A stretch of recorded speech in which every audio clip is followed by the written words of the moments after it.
درجہ اعدادیہ دوم کے طالب علم ضیاء الحق سے گزارش کروں گا کہ وہ آئیں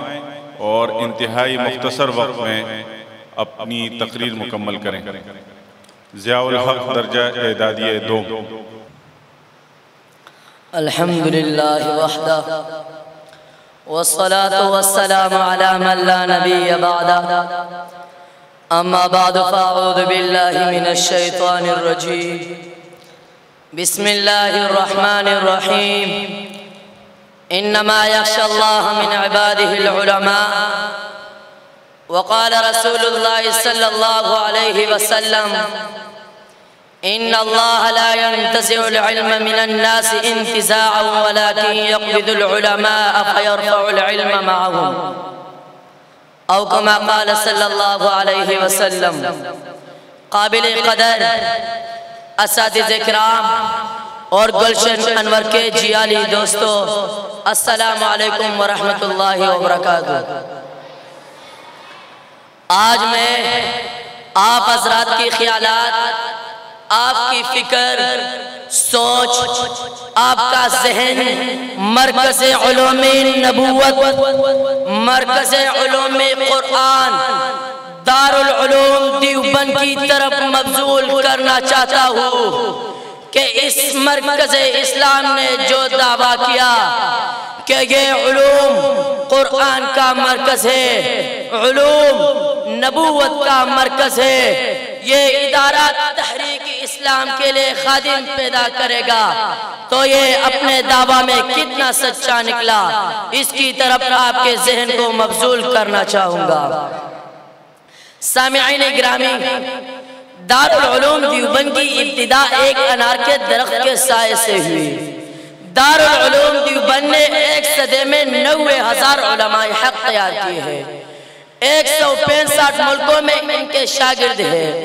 پوری ایشیا میں دارالعلوم دیوبند کی دینی، مذہبی، تالیفی، تصنیفی، تعلیمی، قومی، ملکی، ملی، اصلاحی اور فنی خدمات ہر شہر، ہر قصبہ، ہر دیہات میں دن رات مسلم ہے۔ جب ہندوستان میں کفر کا طوفان تھا، شرک بڑا جمان تھا، بدعات، رسومات، رواجات میں مبتلا انسان تھا، خرافات، ازلیات، اغلوطات کا شکار انسان تھا، اسلام بڑا انعام تھا، ہر کام غلط تھا، عقیدہ خام تھا، جہالت کا اندھیرا تھا، ظلم کا بصیرہ تھا، گمراہی کا ڈیرا تھا، انگریز کی حکمرانی تھی، حکومت شیطانی تھی، ہر طرف ایرانی تھی، پریشانی تھی، ہر سو ویرانی تھی۔ جب علماء حق کو پھانسی پر لٹکایا گیا، دریائے شور و پور کرایا گیا، حق کو لوگوں کا سر اڑایا گیا، الکفر ملت واحد کا سامان تھا، نقش العزیز والا مان تھا،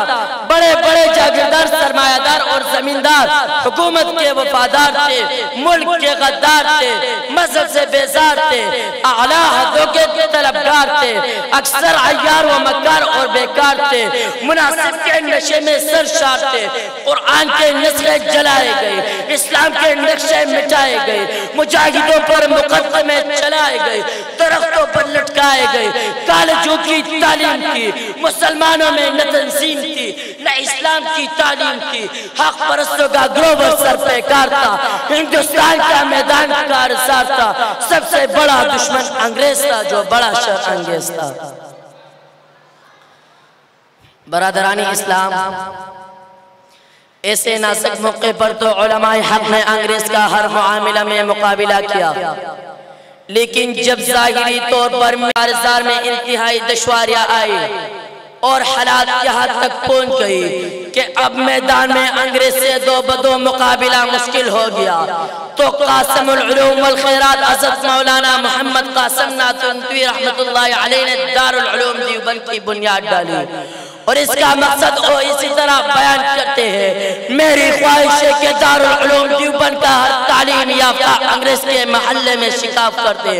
اور اس مدرسے کا ہر فیض یافتہ سامراج کے لیے زہر قاتل بنے۔ انگریز کے خلاف بغاوت کے جرم میں خوار دارالعلوم کی اینٹ سے اینٹ بچ جائے گی، مگر انشاءاللہ تعالی جنگ ہر حالات میں جاری رہے گی۔ اس میں اپنے تقریر کو اس شعر پر ختم کرنا چاہتا ہوں۔ دیوبند نے اسلام کا پرچم دنیا میں لہرایا ہے، دیوبند نے اسلام کا پرچم دنیا میں لہرایا ہے، ظلم ستم دور کے اندر حق کا دیو جلایا ہے۔ دیوبند کی تاریخ کے اندر ہر کردار نرالا ہے، دیوبند کی تاریخ کے اندر ہر کردار نرالا ہے، رب کی قسم اسلام کا میرا ہر شاہکار نرالا ہے۔ محسن علم نبی آنکھوں کا تارا دیوبند، محسن علم نبی آنکھوں کا تارا دیوبند، معدنی فضل وحدی ہم سب کا پیارا دیوبند، پنجے شیطان سے چھٹنے کا سہارا دیوبند، پنجے شیطان سے چھٹنے کا سہارا دیوبند، دیوبندی ہمیں سن اور ہے ہمارا دیوبند، وما علینا الا البلاغ۔